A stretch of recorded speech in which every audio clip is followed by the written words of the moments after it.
College Football Live, there you have it. The College Football Playoff Selection Committee room. Grapevine, Texas at the Gaylord Hotel.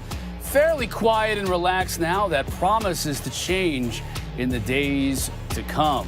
Hello, everybody. College Football Live. David Pollack, Todd McShay, alongside Chris Cotter. We're going to be joined by Mack Brown here in a little bit, our former colleague, now the head coach at North Carolina. So we'll chat about that in a second. But, guys, decisions, and maybe the greatest decision of them all could be between Ohio State and Oklahoma. Our BMW Ultimate Performance of the Week goes back to Ohio State in Columbus this past weekend. Who would have thunk it? Putting 62 on Michigan, who came in by all rights and by so many metrics, the number one defense in the country. Dwayne Haskins looked like Todd McShay in the pocket, throwing 5 touchdown passes. No quarterback has ever done that against Michigan. And the great debate is the subject of our Capital One fan vote for the week. All right, which team has a better case here, Todd? I'll start with you. Is it Ohio State or Oklahoma as far as making the playoff is concerned? I go Oklahoma all day long, and because it's the entire season. And yes, Ohio State's peaking, and they played coming off their best game. And Oklahoma, you can say, the defense is not what it needs to be. But I just think Oklahoma, from the beginning of the season to the end, has been more dominant. And I think Kyler Murray is if not the best, then the second best player in the country behind Tua. And then I also look at all these other games: TCU for Ohio State, Indiana. Minnesota struggling in the 3 quarters. 1-point win against Maryland. They had no business winning that football game. Nebraska was a 5-point win. So I just look at the whole season, and I think you have to take that all into account, David. Here's the thing. If I'm in this committee room and I'm making this decision, and I got A, Oklahoma, and I got B, Ohio State, one thing I know about A will show up. A will show up offensively against anybody in the country. B is very inconsistent. On both sides of the football can be very inconsistent. I know exactly what I'm getting. I know I'm not going to get a 30-point loss like I got against Purdue. I know I'm not going to get a 30-point loss like I got against Iowa. Oklahoma is going to give whoever they play a scare. Put Alabama out there, they're going to have 30 points. They're going to score and get there. So from that standpoint, if the committee's looking at that, they're going to say Oklahoma, with the resumes being somewhat equal, Oklahoma more quality wins, Oklahoma a more dynamic offense, Oklahoma a more team I can trust. Why do you even bring up Iowa, though? Why do you even bring up Iowa? It's last year. Well, because it was the same inconsistent team last year, the same inconsistent team this year. Right, 29 and they held points that against them.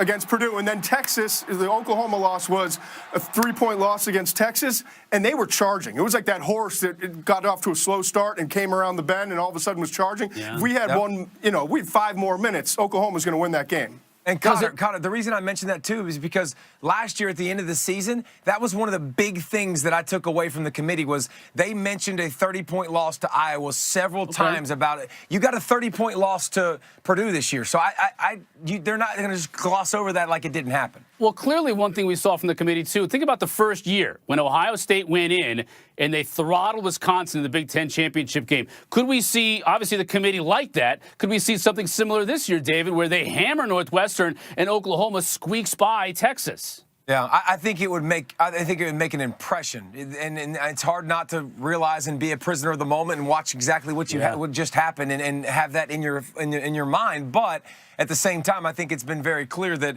it's the 4 best teams and that every game, every part of it matters. Listen, Ohio State, what Todd said was exactly right. I mean, they had the most emphatic win this past weekend of any team in the country probably all year long. I mean, it was unbelievably awesome to watch, and you'd sit there and go, this is the team that I thought I could see a lot of times during the season. I just haven't seen him consistently. It's a conversation and don't forget, we're going to have. Oklahoma will avenge that loss. If the only loss they have, they will have avenged it if they win on Saturday. So to me, another data point. Clearly, this discussion we're going to have for the next week. If you want to get involved, Twitter.com/SportsCenter to check out this week's Capital One fan vote and to get involved yourselves. All right, now we got to kind of go down the rankings a little bit. How far down can we go? Georgia with a win against Alabama in the SEC championship game. Clearly they're in. But, Todd, what if they were to lose? Now you have a 2-loss Georgia team. What if it's a really close loss to Alabama? 2 losses but no championship. Do they still have a chance to get in? I think they do. I think you have to be open-minded about it because just about every team in the country would be likely to lose against Alabama, okay? So now you have 1 loss. and you look at a Georgia team that I think has gotten better and better as the season has progressed, and you compare that, maybe not to Oklahoma, but to Ohio State. If Ohio State wins a close game against Northwestern, I would lean towards Georgia staying in and getting the best 4 teams, in my opinion. I like what you said there, and I agree with what you said. I agree that you want the best 4 teams, and just because Georgia loses doesn't mean they wouldn't be the best team. It's not going to happen, and I'll tell you why. No, I don't foresee a rematch. Right. I don't foresee the committee going, Alabama has to beat Georgia in back-to-back games. I think that they will literally go to that next team. And I think they'll go to that next. I think it makes it easy on them. I think they'll go to that next team and go, okay, you had your shot. Oklahoma, you get your shot. Ohio State, you get your shot. That doesn't mean I don't agree, because Georgia, from a standpoint of being a complete team, a complete offense, Jake Fromm, the last 4 games, since the bye week, Jake Fromm has been lights out. He's been awesome. So it's definitely a different offense. The defense is playing more youth, more young guys. You can tell they're starting to come around. This is a more complete team than Ohio State. This is a more complete team than Oklahoma. But if they lose, you're telling me you got to get a rematch? Yep.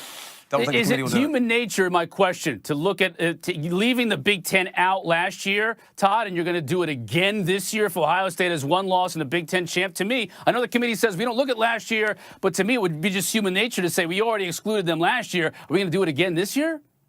I would like to think that they aren't making decisions based off of that. We always say it's got to be 1 year. It's not a lifetime achievement. It's not about last year. But I do agree with David. If you're going to get a rematch from that game, it's very unlikely to happen, even though I would still believe at that point Georgia's the 4th best team in the country coming in. Yeah, I think it's when you have 6 new people in the committee room, it obviously makes a big difference because those people weren't there to experience that. But human nature seeps into this all the time. And that's why we have this committee. We want humans. We didn't want computers anymore. We wanted people that could watch tape, learn from mistakes in the past. And here's the thing. It's not like it wasn't vindicated. Alabama won a championship last year. So it's not like you point to that and go, man, they screwed that up because Alabama won and you got it right. Well, we mentioned on the top of the show, Mack Brown, the new head coach at North Carolina, will join us. He is here. There's a look. He's getting all set up, straightened down. Look at the tie. He's got the Carolina blue tie already. Solid. I'm sure he had a closet full of them. Just had to go back and move some of the others out of the way, the burnt orange and whatnot, to get back to the Carolina blue. So we're going to check in with Mack here in a little bit. This Sunday, we'll have the exclusive reveal of the college football playoff semifinal matchups and the final top 25 rankings. Our 4-hour special starts at noon Eastern on ESPN and also on the ESPN app. We got a huge day of championship games coming up with playoff implications on ABC. Noon, Oklahoma and Texas. First time ever these two have had a rematch in one season. UCF taking on Memphis at 3:30 in the American, and then at 8 o'clock, Clemson will play Pitt in the ACC Championship on ABC and streaming live on the ESPN. College Football Live is brought to you by Zales. 'Tis the season to make an unmistakable statement. Find your style at Zales. Earlier today, UNC introduced Mack Brown as its new head football coach. Again, 30 years after he first took to the podium in Chapel Hill. You'll notice a little more gray up top this time around. We had discussed it every year, and we'd interviewed for a number of jobs. It was never public because I was still working at Texas, and they knew it. I was still working at ESPN, and we thought it might disrupt our job there if any of those were public. So we asked the universities to keep it private with us. And each year we would walk out of the interview and say, it just didn't feel right. We didn't know that it would feel right. And when it did, I asked Sally, because she's put up with a lot with me in coaching. I said, what do you think? You want to do this? And she said, yes. You really miss the players. You miss the relationships with the players. I'm going to tell them that enjoy your holidays because this is the last time you're going to have them. We're planning on winning next year. And for the seniors, you can't say we're going to rebuild. You can't say we're going to play all young guys. We want to win next year. We want to win now.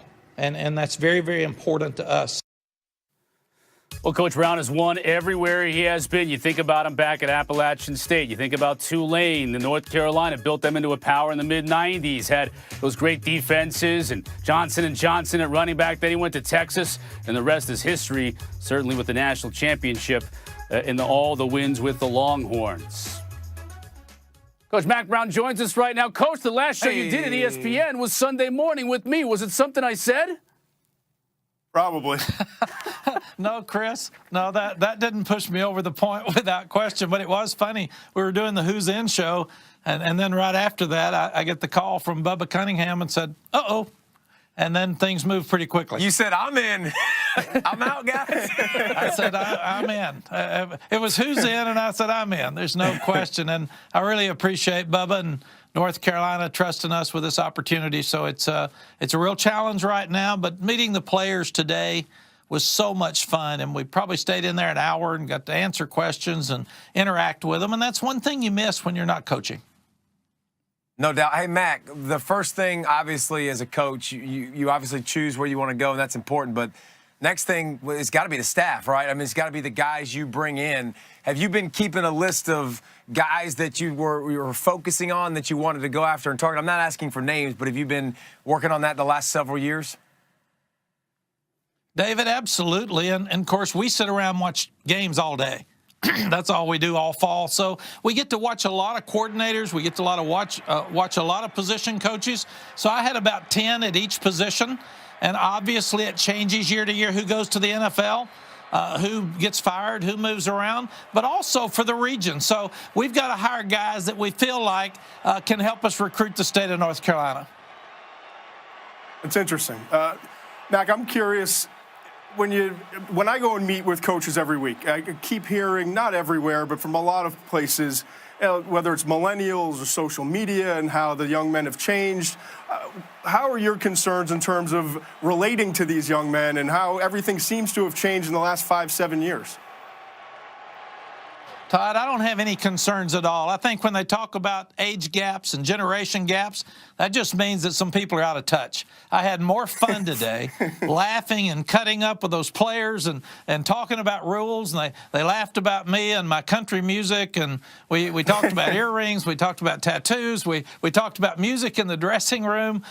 We had a blast. I think I feel 10 years younger after walking out of that meeting, and I've been meeting with guys individually all afternoon because some of the guys are looking at the NFL, and it's just fun, and I can't wait to talk to the current staff, the current coaches. I can't wait to bring some guys in to interview and just get this whole family back together, because coaching's not about age, Todd. It's about relationships, and if you can communicate, you can gain trust and respect. We all have the same purpose, and that's to win all the games and get these guys to get a degree and get them to move forward in their lives. And it's been so much fun. 3 of the guys on the staff, 4 of the guys on the staff, the support staff for Bubba Cunningham played for me.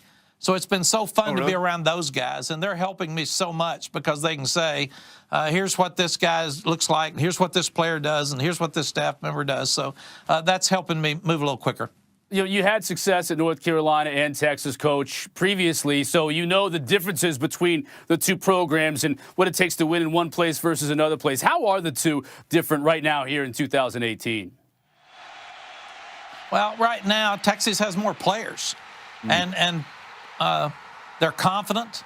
They're going into the Texas OU game this weekend with a chance to win the championship. What we're trying to do is get the process in place. Make sure that we do all the little things right off the field that will help us win on the field, because we got to fill our stadium. We got to get people back in those seats. We got to start making some better decisions on the field, because I talked to the guys today and they said, Coach, we turned it over too many times and we didn't force enough turnovers. This is simple stuff. But these kids played really hard. Larry Fedora had them pumped up and playing hard, and they were in just about every ball game. So we've got to just figure out how to finish strong and win some of those. Mac, we saw the picture there with the trophy and winning a national championship, and then obviously, you know, towards the end of your Texas career, it wasn't as successful. I mean, listen, expectations are obviously very, very high at Texas.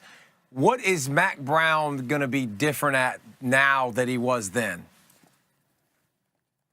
David, I think I'm a better coach right now than I was when I left Texas. I've got more energy. I've studied more football outside of our little world for the last 4 or 5 years. I've been to more practices. I've called more games. So I think I get it more now than before. And I obviously understand the media better. You get so sensitive as a coach and you're worried about every little thing everybody says. Media got a job to do too. And they're not just mad at you, but they're in a position where they're trying to get reports out and they're trying to give people things of interest. So I think I've grown up a lot. I've matured a lot, and I'm in a better position right now. Wait a minute. Does that mean we're not going to get the media answers in the future from Mac? That you're not going to switch over? We're going to get good answers. No comment. No comment. No comment, David. I'm not going there. Already starting. Coach, what are you going to miss most about ESPN? I'll wrap it up with that question. You know, I'm going to miss the family. People don't understand. You have a team at ESPN as well. And our teams that did the Friday night games, our teams with Kevin Nagandi and Jonathan Vilman, Bill Graff, and Rob Limley on every Saturday, we had a blast. And I can't thank ESPN enough and ABC for my time out. What a wonderful couple of years. And I loved it. Loved every minute of it. Thanks, Coach. Best of luck down there in Chapel Hill. I'm sure we'll be chatting with you quite a bit here in the weeks and months and years to come. Thanks, guys. Thanks for having me on. All right, good seeing you, Coach. Coach loved his Saturdays so much. Remember, he left at halftime of a game once on Friday. He was calling the game. He's like, I got to get to studio in Bristol. That's how much he loved being with us, and we loved having him as well. Cafeteria. Yeah, he loved the cafe. You look at the coaches now in college football, and there's a little bit of a trend moving toward bringing in the CEO type to run the program, and that's exactly what Mack Brown is going to bring to North Carolina. And let's not forget the success he had there before, and we certainly wish him the most success possible here going forward. Speaking of going forward, before we go forward to talk about some of the big games this weekend, we're going to look back at what made these teams successful last year. Saturday's SEC Championship, a rematch of the National Championship last year. You look at some key numbers comparing this year's teams from last year's. Alabama, obviously the point differential, they're blowing everybody out, and the passing is much more this year than we've seen in previous years. But for Georgia, the big surprise with the Dogs is they're actually running the ball for more yards per game this year, even without Chubb and Michelle now in the NFL. Planning for success brought to you by Northwestern Mutual. At his weekly presser, Nick Saban was asked about his game plan heading into the SEC Championship game against Georgia. I don't know, but as soon as I get out of here, I'll call Kirby and tell them exactly what we're going to do, so they would be able to prepare for that and, you know, all that. So I'm not willing to share what we're going to do, you know, right now, but I'll call him, then you call him and ask him, and then he can tell you, okay?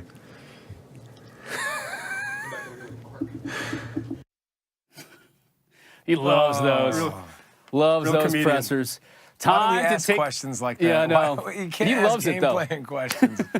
Hey, time to take a deep dive. I'm talking about X's and O's. I'm talking about breaking down film. McShay's been waiting years for this moment, and we deliver it. So, Todd, what do you think Georgia coaches, when they look at the film of last year's national championship game, what are they taking from that film?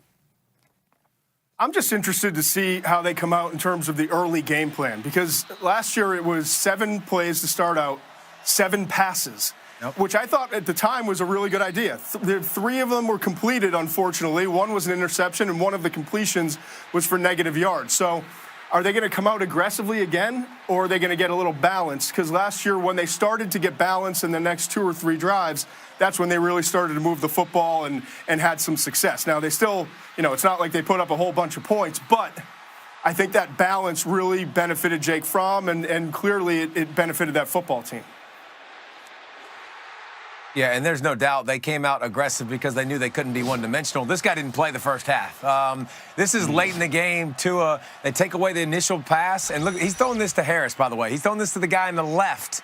4 minutes left in the game, throwing to the wrong receiver makes a mistake. You better capitalize if you're Georgia, or else you're going to lose. Look at that. That is so unfortunate that you have that situation. When you get that opportunity against Tua, he doesn't make many mistakes. You better capitalize. And this is what we see all this year now. Tua's eyes lie. If you're going to read his eyes in the secondary, you are going to be had. You see cover 2 at the top of the screen, Todd. And if you want to cheat and start peeking over on the other side of the field, you better make sure that you understand what's going on. That's Bama, Georgia. We got Red Oklahoma. River Part 2 here, Todd. What do you think about Texas? against Oklahoma, you've got to be great in the secondary because their whole game plan is getting space. We saw early in the game, especially Texas secondary was outstanding, playing with discipline, open field tackles, and when you get the rare shot to make a big play and turn the ball over defensively, you better do it because Kyler Murray's not going to give you many chances. Brandon Jones took advantage of that, and they got out to an early lead because of it. They led by 14 points twice in the first 3 quarters, David.